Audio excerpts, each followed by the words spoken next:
Okay, hi guys, Mike here from Mobile Caterers Club. Today on the call we've got David, who's a UK mobile food mobile caterer. He's going to be telling us about how to start up a mobile food business in the UK. He's going to be telling us his story and some tips and tricks about how to get started. Before we do begin, a few legal disclaimers. None of us are legal advisors of any kind, and you're advised to seek legal and accounting advice before engaging in any kind of activity. So basically, don't listen to a word we say about anything ever. I should do it as a legal disclaimer. So although we're both from the UK, I believe the techniques in the mobile food industry, are pretty much universal. I mean, the legalities across the world are all going to be different. Legislations and laws are obviously different in different countries, but the steps to success in the mobile food business, I believe, are pretty much the same, universal. So be sure to grab a pen, grab a paper, shut the door, take the phone off the hook, take down some notes. So, David, are you there? Are you with us? Hi, Mike. How you doing? Hey, David. I'm great. So, let's jump straight in. Sure. So, if you can tell us, what were you doing before you got started in the mobile food business, and kind of what really drove you to get started in the kind of the whole mobile food industry? Yeah, sure, no problem. I actually first started in helping a friend establish a sandwich making business. So I would help with the sandwiches, preparing the sandwiches, and what it is, she would go around selling this food to the local offices and businesses, which turned out to be quite successful. And it's from here that I actually got the idea of doing something similar, but I really didn't want to do the cold food. I wanted to do the hot food and drinks. So this is how I got to thinking about doing a mobile catering business. Beautiful. So you were like most people, and this is the thing with pretty much the whole industry. They were either involved in the food industry, whether it was a chef in someone else's restaurant or working for a different catering company. And I mean, like myself, I've been a chef for years, and all the people who I talk to and all the other mobile caterers, they've been in the mobile food industry in some way, or the food industry in some way, been employed, and saw the mobile food industry as a great opportunity, which I believe it is. I mean, for the price of comparing it to the price of starting up a restaurant, which is like $250,000, $500,000, where you can get with a mobile food business, you can get started just so much more. Definitely. So much more cheaper. So so can you tell us your story in detail? I mean, what it was that got you started in the mobile catering business, and Sure. how you kind of found that it was right for you as well. Definitely. I think leading on from the food catering business, from preparing the sandwiches, I really wanted to do something on my own. So I branched off. I wasn't too sure, but I know I wanted it to be around hot and hot food and hot drinks. So I really felt there was a market for it. So, I mean, obviously at the time I didn't know anything about mobile catering or catering vans. I sort of done some basic research on the internet and found, you could get a catering van or trailer. So what I did is I put a small budget together. Went to see a couple of food trailers and vans just to get an idea of what is involved. And from there, really, I probably did things the wrong way around, where I should have got the pitch first, which I didn't know. But hey, anyway, learn as you go along. Oh God, yeah. Well, everyone makes the same mistakes. Yes. Can I quickly go in? When you went round to these mobile food trailers, were you asking those guys in detail on how to start up, or were you kind of asking? Yeah, I sort of were asking them, but I have to say honestly, no one was forthcoming with any information. That's exactly why I asked the question, because the whole mobile food the whole mobile food industry, or the other caterers, they're very kind of Definitely territorial, and they won't give any this is what I found from interviewing just countless mobile food operators. They don't want to, obviously, they don't want you treading on their toes. They don't want you to take their business, and it's kind of understandable. I mean, it's their bread and butter. It's it's their business. But I've always been in the mind frame that there are there's endless pitches, there's endless events. You've just got to find them. You've just got to find these locations. Definitely. And go for it. Sorry, carry on with where you're at. Sure. So yeah, I went looking for a few catering trailers. I didn't know what the heck I was looking at, what I was looking for. I didn't have anything about a menu in mind or anything. I just went to see these big, pieces of equipment. Didn't know how they worked, but after seeing a few trailers and vans, I actually opted to get a catering van. So I thought, well, hey, it makes sense. I could just get in one vehicle, drive it around, rather than having to buy an additional vehicle to tow it. So I actually took a drive on a miserable, dark, bleak day. I think it was a Monday. It was absolutely chucking it down with rain. That's the UK for you.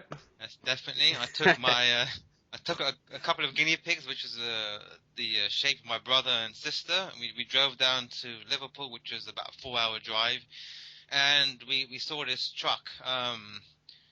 I mean, I have to say, when I saw it, I was quite horrified at the state of it. It looked really substantial, but the guy had it painted beige, and he had these odd colors on it, and it didn't in any way look attractive at all. But we went on, we saw the equipment. He sort of pointed to the griddle at the time. He had a fryer in there. He had a couple of fridges, the gas fridges, and that was it really. The decision was to buy it or not, and I was so eager to get started. I just wanted to buy. So we bought the vehicle, and he was kind enough to drive it down. Nice. So you saw the potential through the through the beige. You saw the potential in the. I saw the potential. In the business. Hey, this is a good vehicle. In my mind, I pictured, okay, I could do this with it. I could add this to it. So there was some structure there. I mean, the actual vehicle looks wasn't too great, but we paid for it. We did the deal. He was kind enough to drive the vehicle down the next day, so I gave him the rest of the money.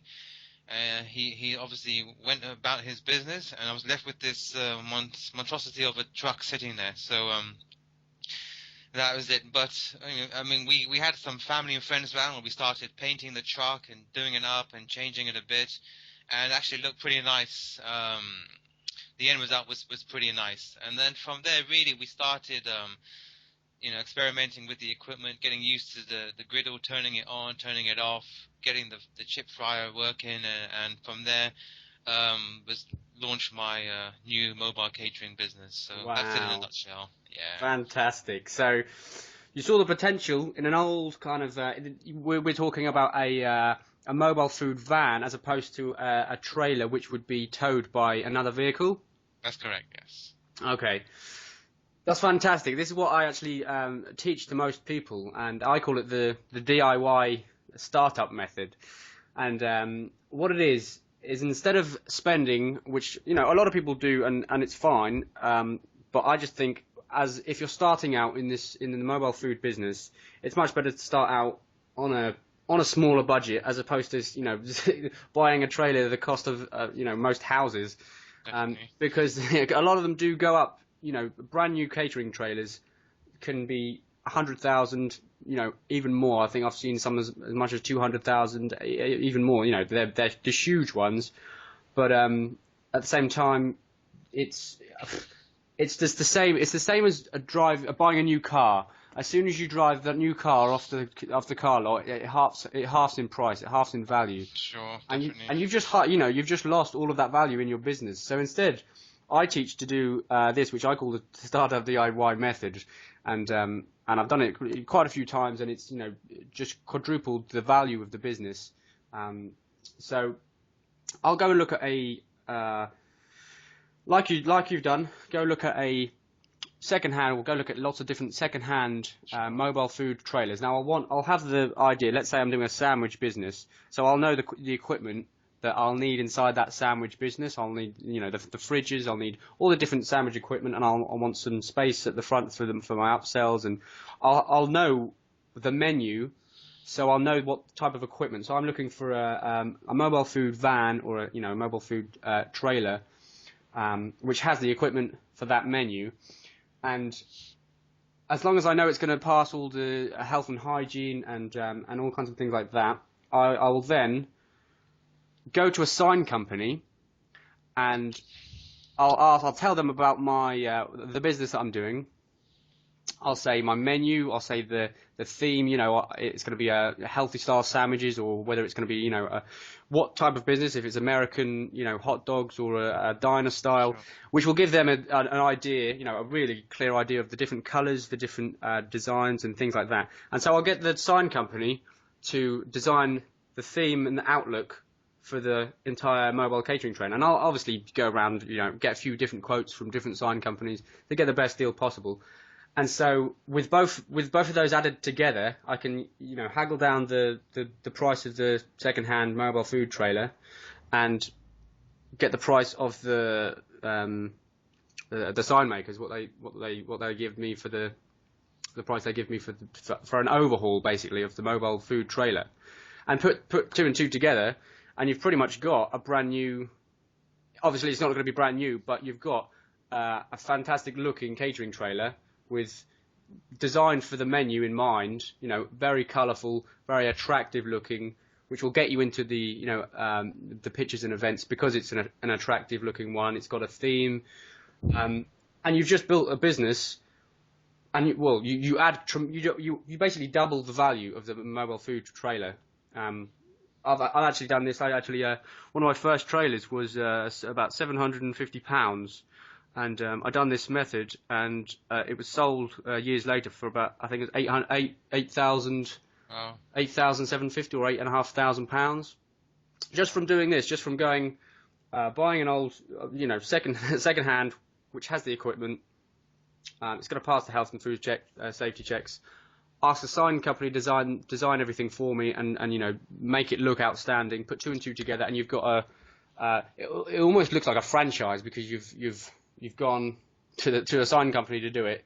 They've done it a lot cheaper. Then rather than buying something brand new, if you bought the same type of thing from the mobile food or the mobile catering trailer companies, they would charge you 50,000 onwards. You've seen the prices of brand new catering trailers. It's they can be extremely expensive, and so that's what I teach most people. And Yeah, Mike, I think you're making an important point, because a lot of people they buy a trailer or a van and they actually put no signage on it at all. They don't make it unique. They don't make it stand out. So I think definitely with the signage, you add a lot more value.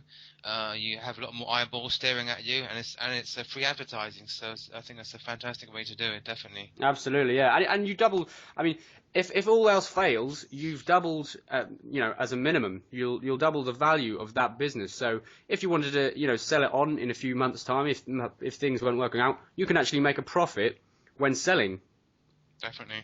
As I've done, 750 to 8,500 just from doing a few tweaks and doing this DIY startup method. So anyone listening, I'd highly recommend using that one.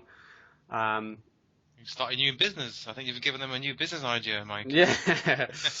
Okay, so David, tell us the story, because your website does go into the story, but I want to hear it from you about your first day. You've got your trailer, you've just done it up, you've done a dry run, and you've played with your mobile catering trailer. Yeah. Sure. Yeah, definitely. Let's hear about your first day. I think whereas with anything, if you're starting a new job, or if you're somewhere new and you don't know the people, it's the same thing. My first day of business was actually terrifying. I remember my van had a hatch where you could open it and you could sell the food, and I was in there and the hatch was closed, and I was on the inside, I was cooking the food. I'm thinking, I've got to open this hatch. And I was thinking, oh my God, it's the first time I've done it, and I'm in this location, and the whole fear of dealing with customers and money and cooking and everything. Obviously, it was new to me, something that was totally alien. But anyway, I plucked up the courage. I raised that shutter on my van, and I had a trickle of people coming in, looking at the menu, asking for a cup of coffee or a tea and stuff, getting a feel for me. And one thing I was quite happy that I did actually pre-print some menus on my computer, which is quite easy to do.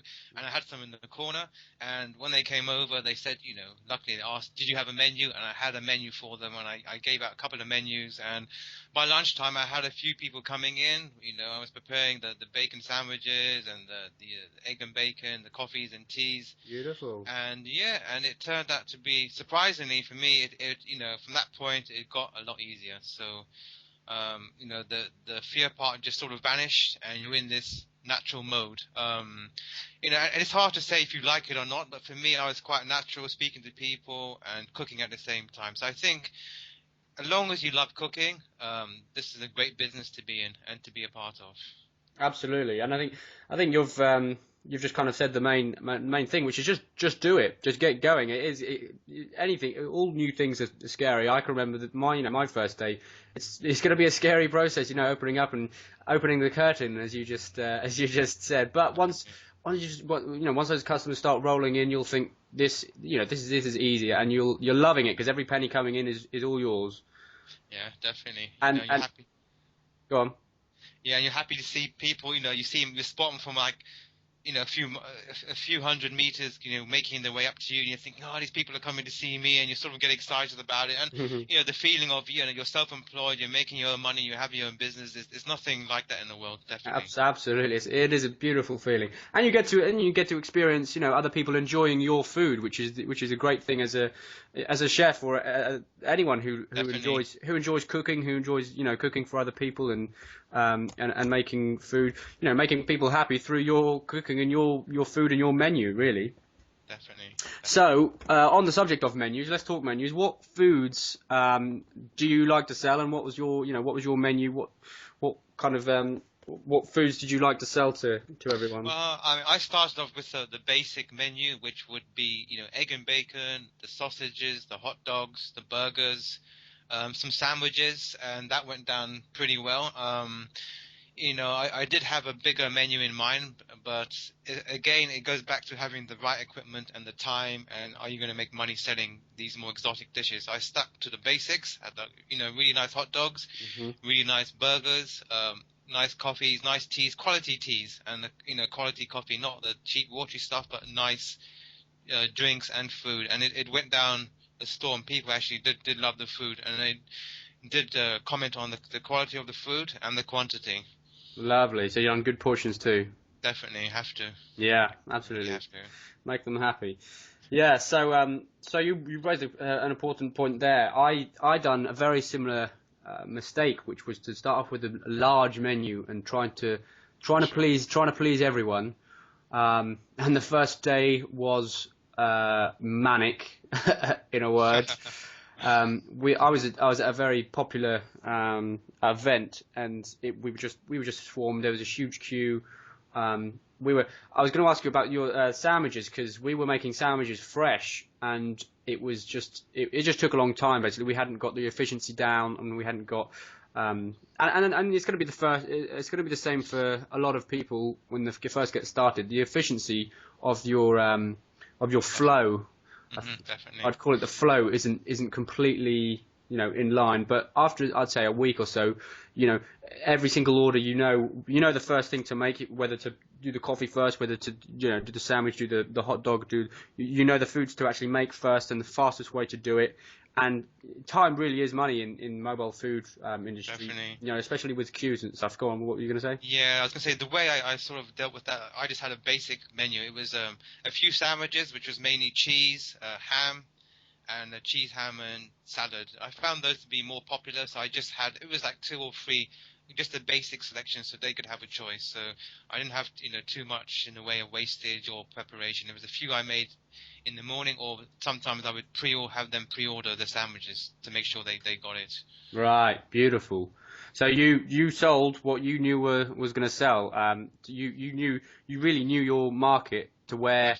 I mean, I'm guessing were you an industrial estate trading? Yeah, it was an industrial estate outside a lorry park. So that was my first pitch that I picked up, and I sort of had an idea within the first week of what the people liked. So I just made sure I had my 5 to 10 top selling foods, always had them in stock, and always had them ready for customers.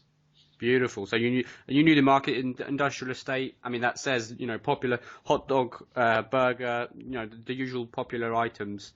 Yeah. You knew they were going to sell well, and you made plenty of money from it. So where did you go from there? From your first pitch, did you move on from there, or what happened? The first pitch. I mean, I can go back to a bit of my story. Is I was actually chased off it. Okay, go on. Yeah, I was there about a couple of months. Pulled up, started selling, and the place opposite me took offense to me being there because they had a canteen inside, and I was taking a lot of their customers away, and I was sort of threatened. Eventually, I left, but you know what? The guy done me such a big favor because I actually moved further down the road to another location, which turned out to be even better. So thank you, Mr. Security Guard, and your friends. It was fantastic. That's brilliant. Yeah. So you moved down the road and ultimately found a better location. Yeah, I moved into a retail park, and no one bothered me. I was there for some time, and that was really busy on the weekends, where I had the weekend flow of customers because there was a Wix and a Home Base and a few other places, car places there. So yeah, the weekend was fantastic.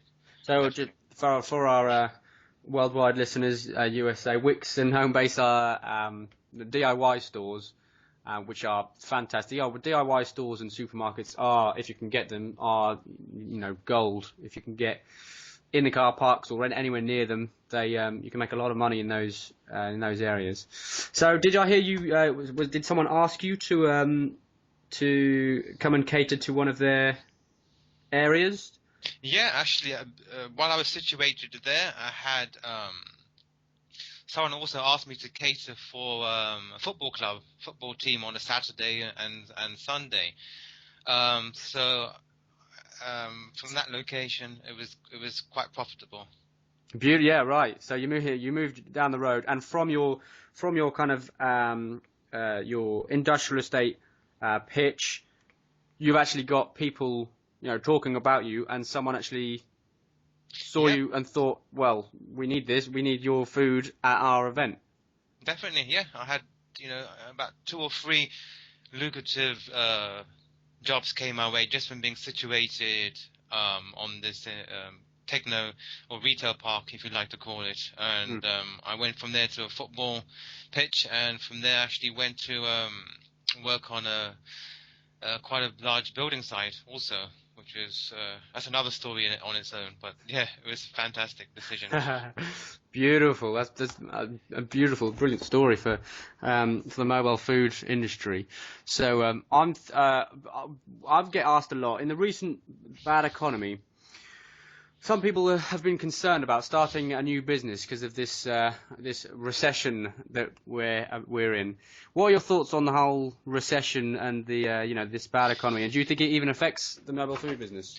Yeah, I think definitely there are some industries where if you're going to be launching into, you really need to take the economy into account. But the thing with food, everyone needs to eat food. So it's it might have a slight knock-on effect, but those are kind of things people need to do. They need to eat and they need to consume.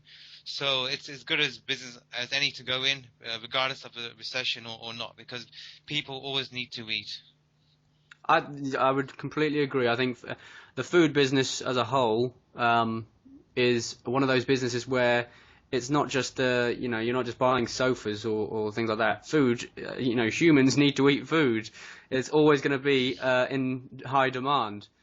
Yeah, and also people in general with such busy lifestyles, they don't have the time to make sandwiches every day in the morning and then go in the evening and buy the food. So they'd rather come to you quickly, as long as you provide the good service and offer a reasonable price for the food. It's a good business to be in. Absolutely, I couldn't agree more. In our kind of rushed up society where we're in this kind of millisecond society, where people just don't want to cook long meals anymore. People want things fast. as a mobile caterer, you can make great money taking advantage of that. Definitely. So we've talked about your mobile food van. What would you say to anyone listening who's currently looking to buy a mobile food trailer or an outlet or any kind of mobile food vehicle? Have you got any tips for us?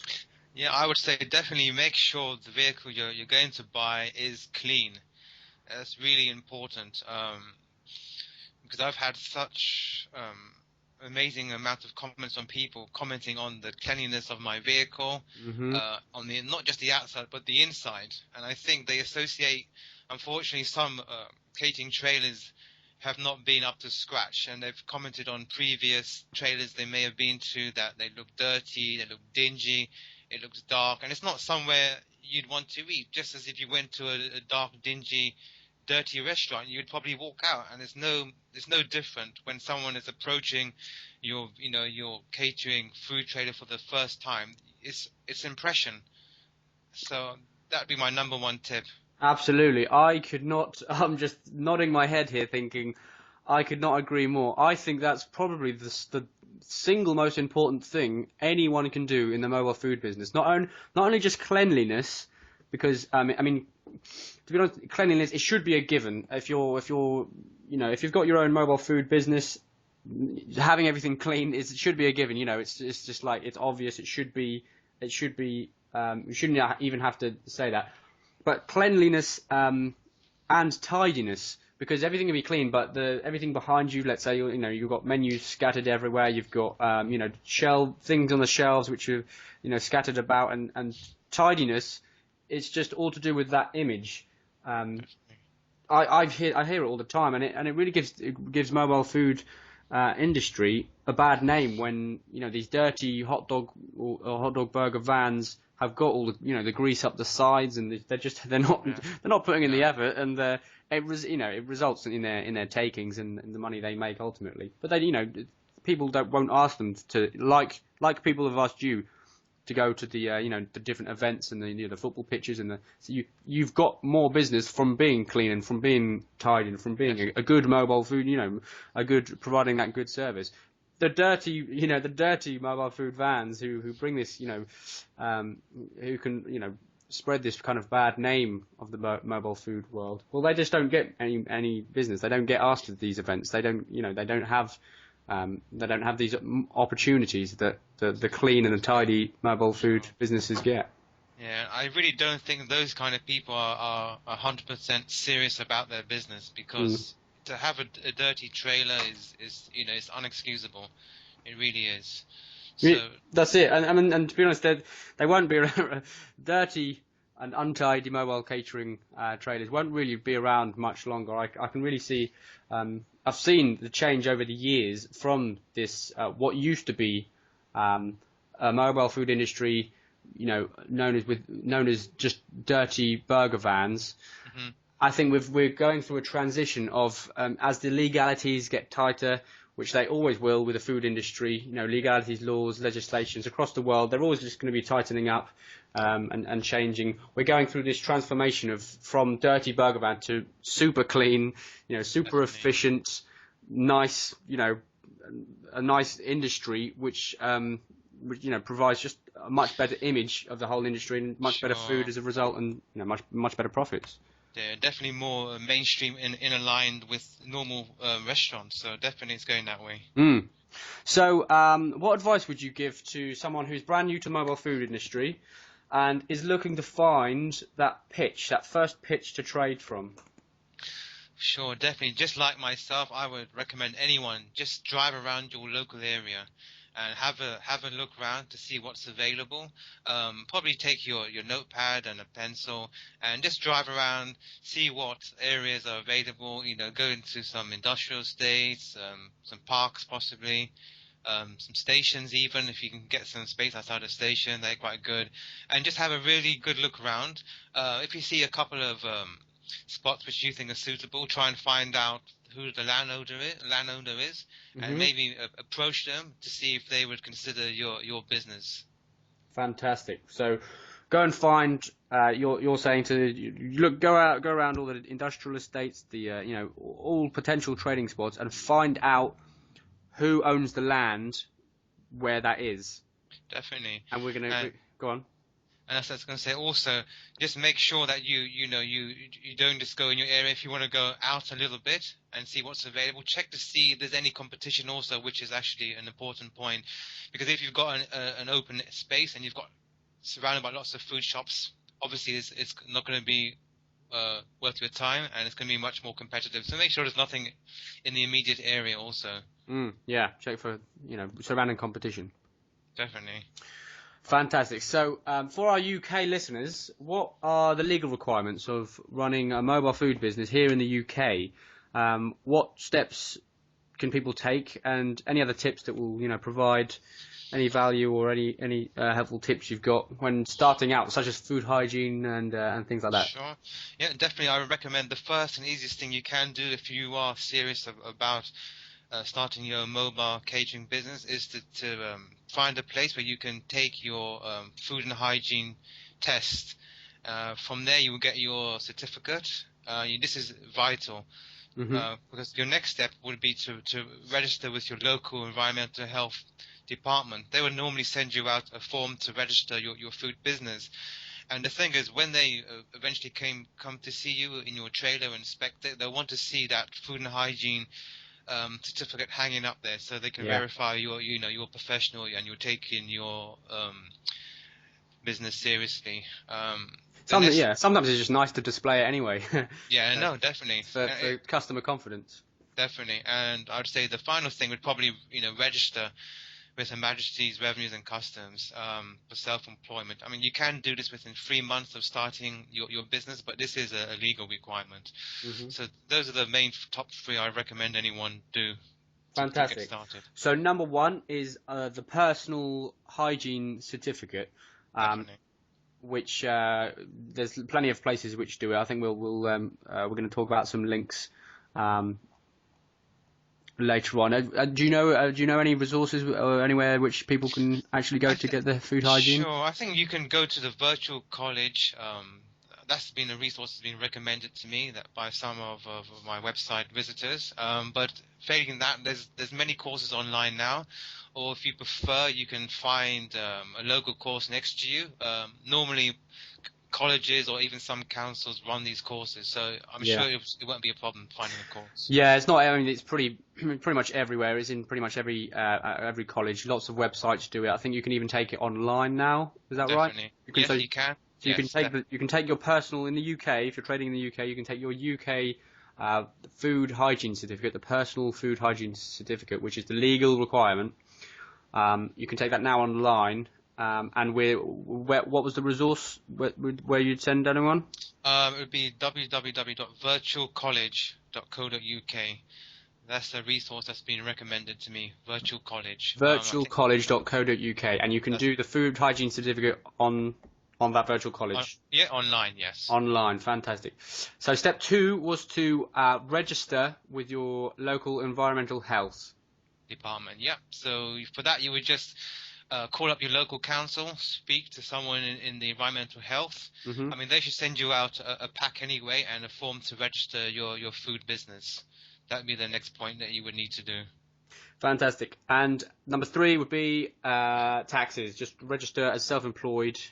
Yeah, just, because obviously once you get into your business, you might forget or you might get sidetracked. So I would suggest register early, get all the information from them, go through it so you know exactly what you have to do to get registered in paying your taxes, national insurance contributions. Yeah, sure. Okay, so what would you suggest our listeners do in terms of insurances? If you can go into insurances in detail. Sure, definitely. Well, you should. I mean, it's not a requirement, but you should have public liability insurance. This is to cover you from being sued by a member of the public, and it's recommended. I mean, most places where you would go to trade, they would require you to have this. So definitely you should look into getting your liability insurance. Again, if you're thinking of hiring people, a legal requirement is that you have employees liability insurance. This is to cover obviously your personnel and people working for you. That's something you need. And also I would consider you should seriously think about having your trailer or your van insured, because that is predominantly your business on wheels, and you can't afford for having someone to steal it, burn it, or even vandalize it. Unfortunately, there have been cases of trailers that have been vandalized. So Yeah, sure. protect your business. Yeah, absolutely. There is actually here in the UK an organisation called the Nationwide Caterers Association. Now, what they do, you pay a yearly membership, and you actually get all the insurances that you need to trade from. You can find they're actually at www.ncass.org.uk. If you go to ncass.org.uk, and you'll read all about the Nationwide Caterers Association. Now, these guys are great because you can. There's lots of different services they offer for mobile caterers, and if you're a mobile caterer and you just you apply for a membership to these guys, you pay I can't remember the price is something like 100, 150, 180, something like that. It's cheap as chips basically, and you get your all the different liabilities as for being a member of this group. So it's a great resource, ncass.org.uk.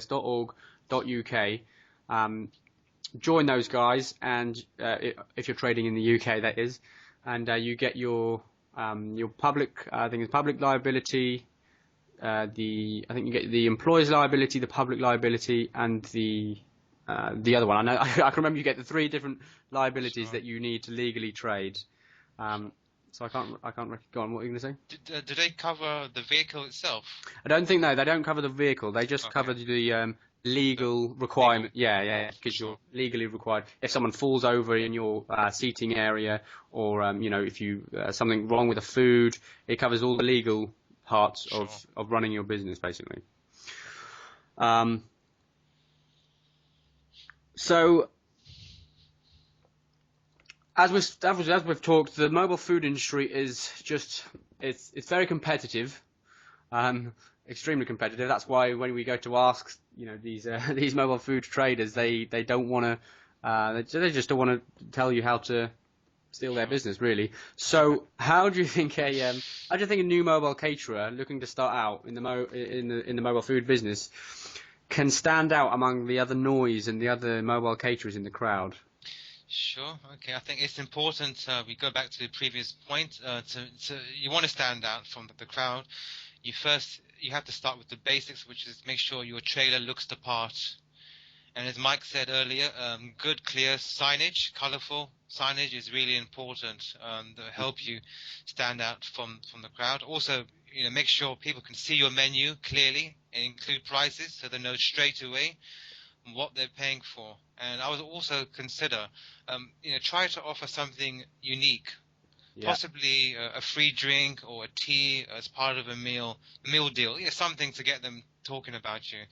Because the thing is, you want people to remember you and get them using your business not just once but over and over again. So I'd definitely say, to sum it up, make sure you've got clear signage, a clean trailer, and offer a unique service when they get to you. Offer unique service. Absolutely, I agree more, and really push the point that this day and age there are so many burger vans and so many of the same type of mobile food trailer that often events have it's a 50-1 chance of getting into these events. So unless you're doing something different, unless you've got that twist on the industry, and unless you've got that unique menu, that cool factor, you just won't get those those big events or those the big jobs where you literally make huge sums of money in hours. Definitely. So yeah, I'd go on. Sorry.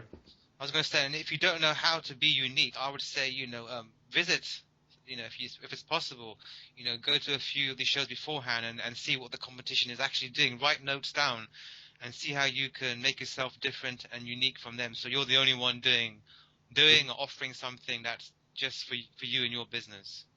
Absolutely. I've got a little story here. Actually, one of my first jobs was at a kind of a festival fete thing, and it was completely full. everyone I asked said that it's impossible to get a place there. I mean, it's just off. It's just, no mobile caterer will get a job there. They've already got, 5, 6 caterers. They've been there for years. I'd heard everyone has tried, everyone has applied, but they've been rejected with the same, the same excuse. We've got the food, we've got all our mobile food trailers. We don't need any more. But I knew I could get in if I just done something niche, some niche business, which wasn't there. So what I did is constructed it was like kind of a healthy sandwich smoothie bar. Now, I had plants, I had a seating area, I had this exotic look to it.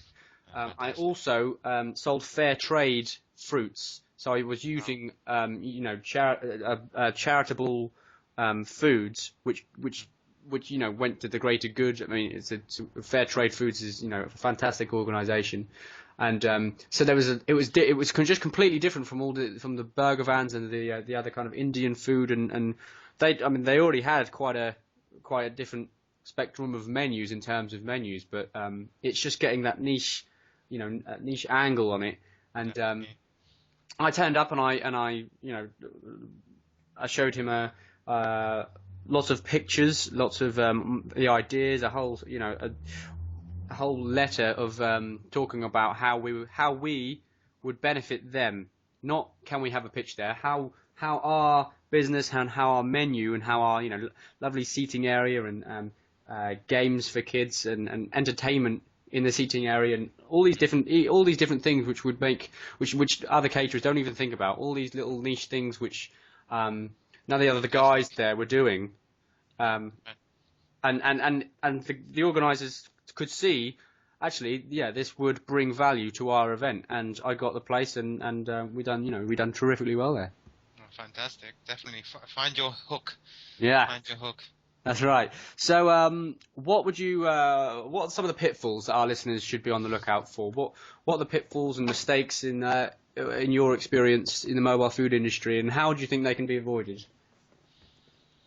Sure, definitely. I think even when you go to buy your trailer, you should look out for just to make sure it comes with an LPG or electric certificate.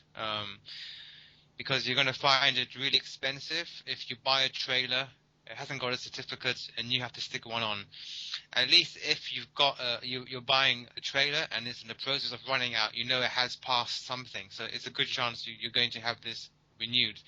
So I would definitely say trying your best, buy a trailer, make sure it's got the gas certificate, which means all the all the gas piping and safety switches are intact and they're working satisfactory.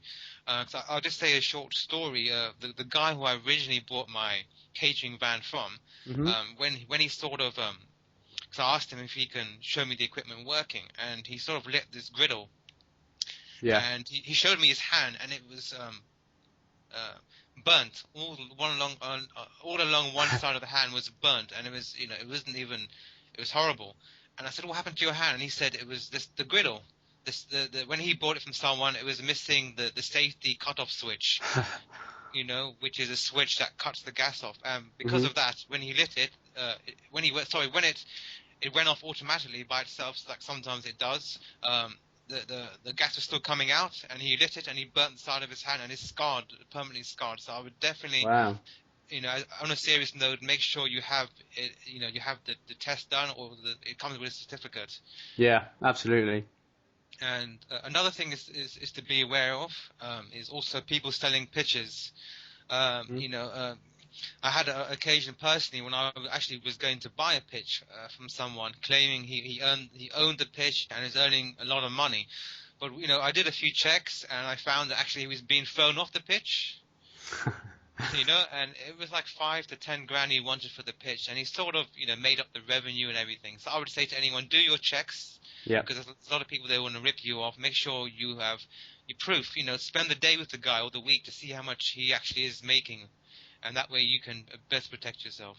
Yeah, sure. I've heard of phony events as well. Phony events which mobile caterers are offered, pitches at these phony events, and they take the initial fee off the mobile caterers.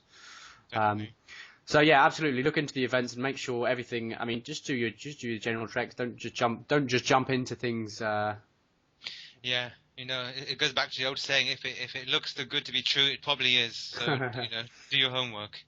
If I can go back to the gas certificates as well, I would absolutely. It's kind of what I brought up before with the DIY startup method. When I go to look at a new mobile food trailer, and I said when I'm looking for the equipment, I'm looking for those certificates. I'm making sure that it's got all the right gas safety, electrical safety certificates already there for my menu. So if let's say if I wanted to do a griddle, I wanted to do hot dogs, I wanted to do all eggs and things like this, and it didn't have a griddle, well, it would have to have some kind of gas. You'd have to get someone out. It basically turns into a very expensive and lengthy process if it doesn't have the right equipment that you're after. Especially in the mobile food industry, in a normal kitchen in a restaurant, you can get it's still expensive, but with the mobile food, what I've found is that getting the right gas men, because obviously there's different certificates for the gas men.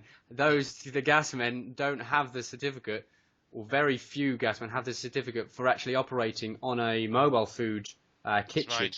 Yes. So it's I found it near impossible. When I rang out for quotes for one of my trailers to actually get something done, because hardly any of these guys actually have the legal certificate to actually work on them. So that's a great mistake to point out there. Make sure you've got make sure your mobile food vehicle has all the equipment that you need, especially the gas equipment, and that it has its electrical certificate and its gas certificate. That's very important point there. So what would you say would be the one most important thing that you've learned in your experience? What's the most important thing that you've learned in terms of in the mobile food business world? I'd say it'd be a combination of things, really, and I think it goes across many businesses when you're trying to sell or provide a service.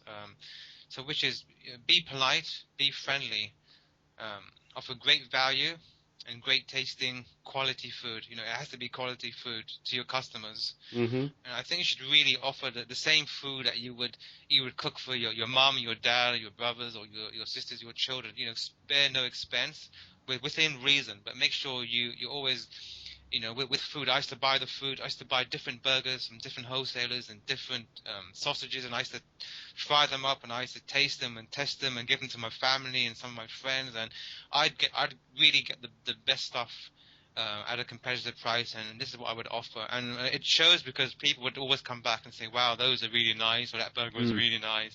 So definitely offer value and great tasting quality food to your customers.